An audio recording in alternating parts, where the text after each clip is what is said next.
എറണാകുളം അങ്കമാലി അതിരൂപതയിലെ സംഘർഷത്തിൽ 21 വൈദികർക്കെതിരെ പോലീസ് കേസെടുത്തു. ജാമ്യമില്ലാ വകുപ്പ് പ്രകാരമാണ് കേസെടുത്തിരിക്കുന്നത്. അതിക്രമിച്ച് കയറി നാശനഷ്ടം ഉണ്ടാക്കിയതിനാണ് നടപടി. പോലീസുകാരെ ആക്രമിച്ചതിന് 20 വൈദികർക്കെതിരെയും കേസെടുത്തിട്ടുണ്ട്. ആക്രമണത്തിൽ ബിഷപ്പ് ഹൗസിന് 1 ലക്ഷം രൂപയുടെ നാശനഷ്ടമുണ്ടായെന്ന് പോലീസിന്റെ പ്രഥമ വിവര റിപ്പോർട്ടിൽ പറയുന്നു. അതേസമയം പ്രശ്നം പരിഹരിക്കാൻ ജില്ലാ കളക്ടറുടെ അധ്യക്ഷതയിൽ ഇന്ന് നിർണായക ചർച്ച വൈകിട്ട് ചേരും. സീറോ മലബാർ സഭ മേജർ ആർച്ച് ബിഷപ്പ്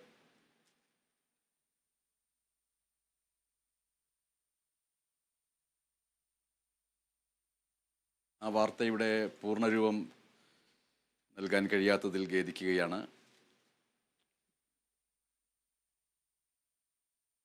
ഒന്നുകൂടി ആ വാർത്തയിലേക്ക് പോകാം. എറണാകുളം അങ്കമാലി അതിരൂപതയിലെ സംഘർഷത്തിൽ വൈദികർക്കെതിരെ പോലീസ് ജാമ്യമില്ലാ വകുപ്പ് പ്രകാരം കേസെടുത്തിരിക്കുന്നു.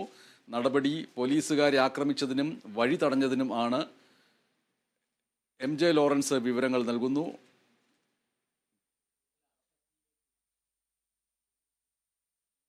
എറണാകുളം അങ്കമാലി അതിരൂപതയിലെ സംഘർഷത്തിൽ വൈദികർക്കെതിരെ പോലീസ് ജാമ്യമില്ലാ വകുപ്പ് പ്രകാരം കേസെടുത്തത് എന്തൊക്കെ കാരണങ്ങൾ സൂചിപ്പിച്ചുകൊണ്ടാണ്?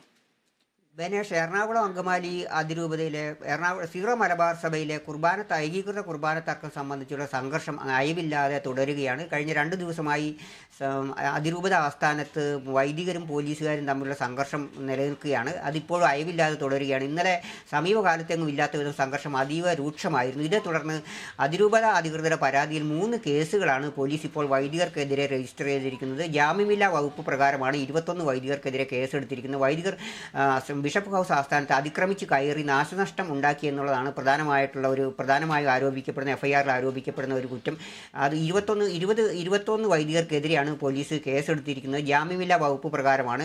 അതിൽ 20 പോലീസിനെ ആക്രമിച്ചതിന് 20 വൈദികർക്കെതിരെയും കേസെടുത്തിട്ടുണ്ട്.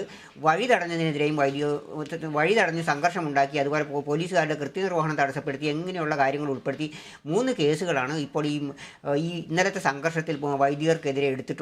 അത് അതിരൂപത അധികൃതരുടെ പരാതിയിലാണ് ഈ നടപടി എന്നുള്ളത് പ്രത്യേകം നമ്മൾ ശ്രദ്ധിക്കേണ്ട ഒരു വിഷയമാണ്. മാത്രമല്ല, ബിഷപ്പ് ഹൗസിന് സുരക്ഷ കൂട്ടിയിരിക്കുന്നു എന്നുള്ളതാണ് ഇപ്പോൾ പ്രശ്നം. ഇപ്പോൾ ACP അശ്വതി ജിജി ഇപ്പോൾ അവിടെ എത്തിയിട്ടുണ്ട്. ബിഷപ്പ് ഹൗസിൻ്റെ സുരക്ഷയും കൂട്ടിയിട്ടുണ്ട്. വൈകിട്ട് ഈ പ്രശ്ന പരിഹാരത്തിന് ഒരു ചർച്ച തീരുമാനിച്ചിട്ടുണ്ട്.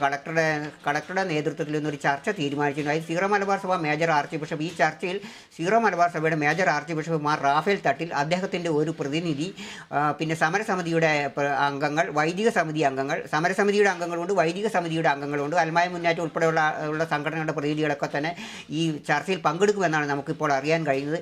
ഏതായാലും സമീപകാലത്തൊന്നും ഇല്ലാത്ത വിധത്തിൽ ഈ സഭയിൽ ഈ പ്രശ്നം രൂക്ഷമായിരുന്നു. സീറോ മലബാർ സഭയിൽ ഏതാണ്ട് 26 രൂപതകളോളമാണ് കേരളത്തിലുള്ളത്. അതിൽ ഇപ്പോൾ ഏറ്റവും പ്രധാനമായും രൂക്ഷമായ പ്രശ്നം നിലനിൽക്കുന്ന ഏകീകൃത കുർബാന ഞങ്ങൾ അംഗീകരിക്കില്ല എന്നുള്ള ഒരു നിലപാടുമായി മുന്നോട്ട് പോകുന്നത് ഈ എറണാകുളം അങ്കമാലി അതിരൂപതയിലെ വിശ്വാസികളും ഒരു വിഭാഗം വൈദികരുമാണ്. ഈ വൈദികർക്കെതിരെ മാർപ്പാപ്പയുടെ നിർദ്ദേശമനുസരിച്ച് ആദ്യകാലങ്ങളിലൊക്കെ ചില നടപടികളിലേക്ക് പോവുകയുണ്ടായെങ്കിലും അതുകൊണ്ടൊന്നും ഒരു വിഷയത്തിലൊരു ശമനം ഉണ്ടായിട്ടില്ല. അതോടൊപ്പം തന്നെ ഇത് മറ്റൊരു വിഷയം കൂടി, ഈ വൈദികരുമായിട്ടുള്ള സംഘർഷത്തിൻ്റെ, വൈദികരും ഈ സഭാ നേതൃത്വവും വൈദികരും തമ്മിലുള്ള ഈ വിമത വിഭാഗം എന്ന് വിശേഷിപ്പിക്കപ്പെടുന്ന ഈ വൈദികരും തമ്മിലുള്ള ഈ സംഘർഷവും വിശ്വാസികളും തമ്മിലുള്ള സംഘർഷം വത്തിക്കാനിൽ ഉൾപ്പെടെ ചർച്ചയായി. അതോടൊപ്പം തന്നെ ഇത് ശമനമില്ലാതെ തുടരുന്ന സാഹചര്യത്തിൽ ഇപ്പോൾ ഈ എറണാകുളം അങ്കമാലി രൂപതയുടെ ചുമതലക്കാരെ, അഡ്മിനിസ്ട്രേറ്റർമാരെ ഇങ്ങനെ പല പ്രാവശ്യമായി മാറ്റിക്കൊണ്ടിരിക്കുകയാണ്. കഴിഞ്ഞ ദിവസം വരെ ചുമതല ഉണ്ടായിരുന്ന മാർ ബോസ്കോ പുത്തൂർ, അദ്ദേഹത്തെ അപ്പോസ്തോലിക് അഡ്മിനിസ്ട്രേറ്ററായിട്ട് മാർപ്പാപ്പ നിയമിച്ചിരുന്നു. അദ്ദേഹം കഴിഞ്ഞ ദിവസം നടന്ന സിനഡിൽ സ്ഥാനമൊഴിയാനുള്ള സന്നദ്ധത അറിയിച്ചു. അതേ തുടർന്ന് അദ്ദേഹം സ്ഥാനമൊഴിയുണ്ടായി. തലശ്ശേരി ആർച്ച് ബിഷപ്പ് മാർ ജോസഫ് പാമ്പ്ളാനിയാണ് പകരം ചുമതലയേൽക്കുന്നത്. അദ്ദേഹം അല്പസമയത്തിന് ചുമതല ഏൽക്കും എന്നാണ് നമുക്ക് അറിയാൻ കഴിഞ്ഞിട്ടുള്ളത്. എന്തായാലും പള്ളി പരിസരത്ത് ഇപ്പോഴും പള്ളി പരിസരത്ത് കഴിഞ്ഞ ദിവസം പോലീസ് പുറത്താക്കിയ വൈദികരെ ഇന്നലെ ഉണ്ടായ സംഘർഷത്തിനൊടുവിൽ ഈ ബിഷപ്പ് ഹൗസിൻ്റെ ഗേറ്റ് പൊളിച്ച് വിശ്വാസികൾ അകത്ത് കയറ്റി. ഇപ്പോൾ വൈദികരും വിശ്വാസികളും ഇപ്പോൾ അവിടെ തന്നെ തുടരുകയാണ്. പോലീസും വലിയ സന്നാഹത്തോടെ അവിടെ ഉണ്ട് എന്നാണ് നമ്മൾ മനസ്സിലാക്കാൻ കഴിയുന്നത്. ഇപ്പോൾ ഇനി ഉച്ച കഴിഞ്ഞ് വൈകിട്ടായിരിക്കും കളക്ടർ നേരിട്ടുള്ള ചർച്ച എന്നാണ് നമുക്ക് അറിയാൻ കഴിയുന്നത്. ബലേഷ്, വൈദികർക്കെതിരെ ജാമ്യമില്ലാ വകുപ്പ് പ്രകാരം കേസെടുക്കുമ്പോൾ ആ വൈദികരെ വലിച്ചിഴച്ച പോലീസിനെതിരെ നടപടി വേണമെന്ന് അവർ ഇങ്ങോട്ട് തിരിച്ചാവശ്യപ്പെട്ടിരുന്നു. അതിൽ ഒരു നടപടിയും ഉണ്ടായിട്ടില്ല അല്ലേ? ില്ല ഏതായാലും പോലീസിന്റെ ഭാഗത്ത് നിന്ന് ഈ അതിരൂപതയുടെ ഭാഗത്തു നിന്നുള്ള പരാതിയെ തുടർന്ന് പോലീസുകാർ ഇന്നലെ പുലർച്ചെയാണ് വൈദികർക്കെതിരെ നടപടി ഉണ്ടായത്.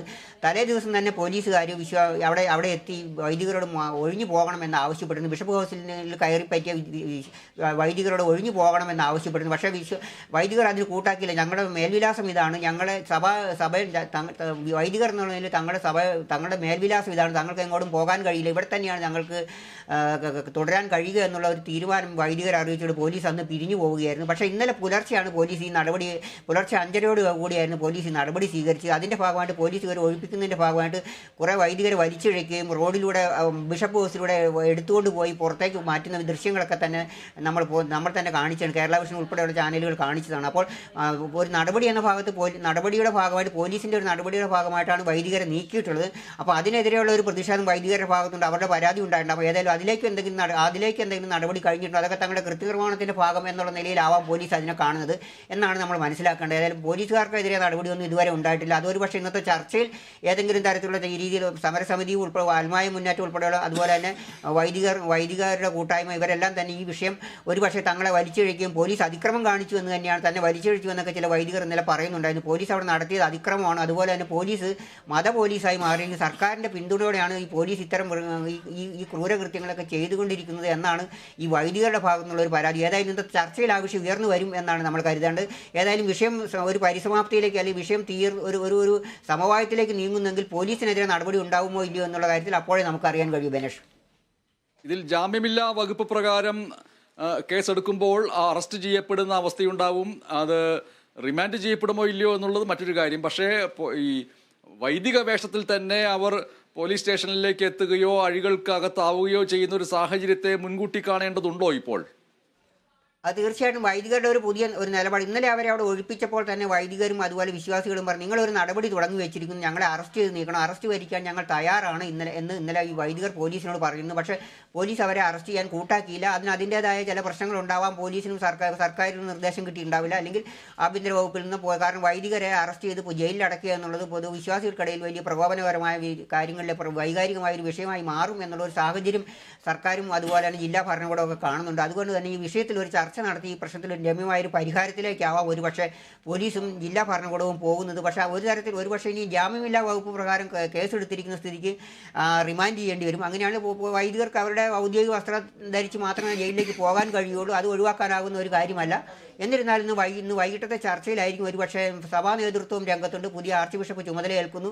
അപ്പോൾ ഇതെല്ലാം കൂടി ചേർന്നിട്ടുള്ള ഒരു സാഹചര്യത്തിലാണ് ഇപ്പോൾ പുതിയ ചർച്ച നടക്കുന്നത്. അപ്പോൾ ചർച്ചയുടെ പരിസമാപ്തി എന്താണെന്ന് അറിഞ്ഞാൽ ഇത്തരം കാര്യങ്ങൾ ഏത് രീതിയിലേക്കായിരിക്കും പോവുക, പോലീസിൻ്റെ ഭാഗത്തുള്ള നടപടി എന്തായിരിക്കും എന്നുള്ള കാര്യമൊക്കെ നമുക്ക് അറിയാൻ കഴിയുള്ളൂ. ബനേഷ്, ശരി. ബിഷപ്പ് ഹൗസ് സംഘർഷത്തിൽ വൈദികർക്കെതിരെ ജാമ്യമില്ലാ വകുപ്പ് പ്രകാരം കേസെടുത്തതിന്റെ വിവരങ്ങൾ പങ്കുവയ്ക്കുകയായിരുന്നു ജോൺ ലോറൻസ്.